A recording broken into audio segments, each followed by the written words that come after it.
नमस्ते दोस्तों, terror files 21 में आप सभी का बहुत बहुत स्वागत है।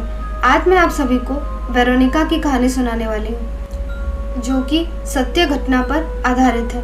वेरोनिका के ऊपर 2017 में एक मूवी भी बन चुकी है, पर जिसे हम मूवी में वेरोनिका के नाम से जानते हैं, एक्चुअली में उसका रियल नाम एस्टेफेनिया था। वो वेलाकस, साउथ मैड्रिड की रहने वाली थी। तो बिना देरी किए बढ़ते हैं आज की कहानी की तरफ। हो सकता है आज की कहानी थोड़ी लंबी हो, इसलिए दोस्तों प्लीज़ सहयोग करें और कहानी को अंत तक ज़रूर देखें। 15 वर्ष की वेरोनिका एक साधारण सी लड़की थी। वो अपने पेरेंट्स और 2 छोटे भाई बहन के साथ रहती थी। उन सबकी लाइफ एकदम नॉर्मल चल रही थी, लेकिन एक दिन सभी ने वेरोनिका के व्यवहार में अचानक से बदलाव देखा। वो अजीब अजीब सी आवाज़ें निकालने लग गई थी। वो अपने कमरों की दीवारों को खरोंचने तक लग गई थी।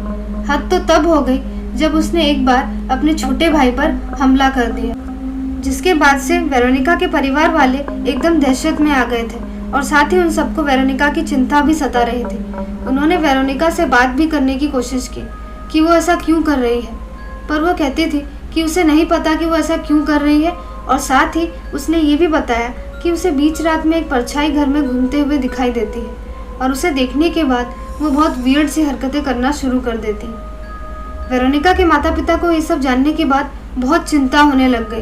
वो अपनी बेटी की दिन प्रतिदिन गिरते हेल्थ को लेकर भी काफ़ी ज़्यादा दुखी रहने लग गए थे। वेरोनिका के माता पिता ने प्रीस्ट से भी मदद मांगी, लेकिन इससे भी कोई फ़ायदा नहीं हुआ। उन्होंने हॉस्पिटल जाकर अपनी बेटी का इलाज भी करवाने की कोशिश की, लेकिन वहाँ पर भी उसकी मेडिकल रिपोर्ट्स एकदम नॉर्मल आते। डॉक्टर्स का मानना था कि वेरोनिका एकदम मेंटली और फिजिकली फिट है, लेकिन फिर भी वेरोनिका की हेल्थ बिगड़ती जा रही थी और एट लास्ट उन्हें अपनी बेटी को हॉस्पिटल में एडमिट करवाना पड़ा। वो उससे रोज़ मिलने भी आते थे, पर एक दिन वेरोनिका के पेरेंट्स को पता चलता है कि वेरोनिका अब इस दुनिया में नहीं रही। डॉक्टर्स का कहना था कि वेरोनिका की मृत्यु हार्ट अटैक से हुई है। वेरोनिका के पेरेंट्स ने पूरे कैथोलिक रीति रिवाज के साथ उसका अंतिम संस्कार किया। वेरोनिका की माँ उसके रूम को साफ करके बंद कर दिया करती थी। जो सामान जैसा था बिल्कुल वैसा ही रखती थी। पर एक दिन जब वेरोनिका की माँ ने उसका रूम खोला तो देखा कि सारा सामान बिखरा पड़ा है।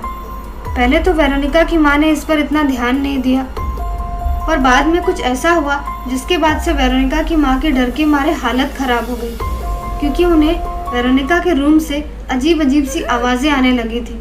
कभी कभार ऐसा भी लगता था जैसे कि वेरोनिका अपनी माँ को आवाज़ दे रही हो। रूम के अंदर आते ही ऐसा लगता था जैसे कि वहाँ ठंडी ठंडी हवा चल रही है, पर ऐसा कैसा हो सकता था, क्योंकि उस रूम की खिड़की हमेशा बंद रहती थी। यहाँ तक कि दीवारों पर भी नए स्क्रैचेस के निशान बने हुए थे, जैसे कि वेरोनिका अक्सर किया करती थी।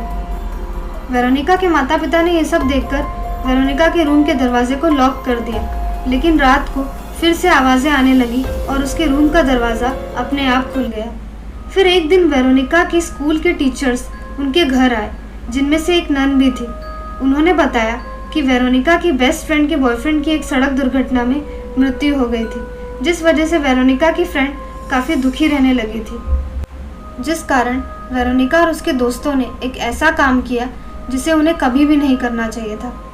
इसके आगे नन ने बताया कि एक बार वो स्कूल के बैक साइड में गई हुई थी, जहाँ पर उन्होंने 4 लड़कियों को एक घेरा बनाकर बैठे हुए देखा, जिनमें से एक वेरोनिका भी थी। वो सब यूजा बोर्ड जैसा किसी चीज़ के पास बैठे हुए थे। नन तुरंत वहाँ पर गई और उस बॉक्स को यानी कि बोर्ड को उठाकर नीचे पटक दिया, जिसके कारण वो टूट गया, लेकिन उसमें से कुछ सफ़ेद धुआं जैसा निकला, जो कि सीधे वेरोनिका के नाक और मुंह के अंदर चला गया।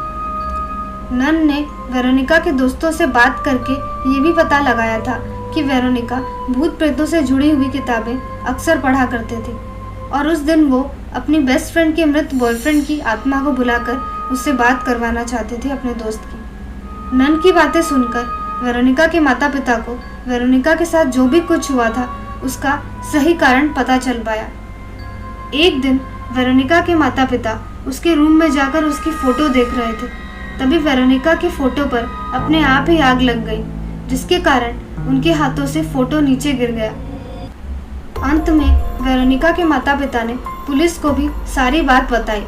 पुलिस ने इस बात पर विश्वास ना करते हुए उनके घर में रुककर पूरे पैरानॉर्मल एक्टिविटीज़ को अपने आँखों से देखा और साथ ही साथ रिकॉर्ड भी किया और उनकी सेफ्टी को देखते हुए उन्हें वो घर छोड़कर चले जाने के लिए भी कहा, जिसके बाद वेरोनिका के परिवार ने वो घर हमेशा के लिए छोड़ दिया। दोस्तों, अगर आपको आज की कहानी पसंद आई हो तो वीडियो को लाइक करना ना भूलें और साथ में चैनल को सब्सक्राइब भी कर दें। धन्यवाद।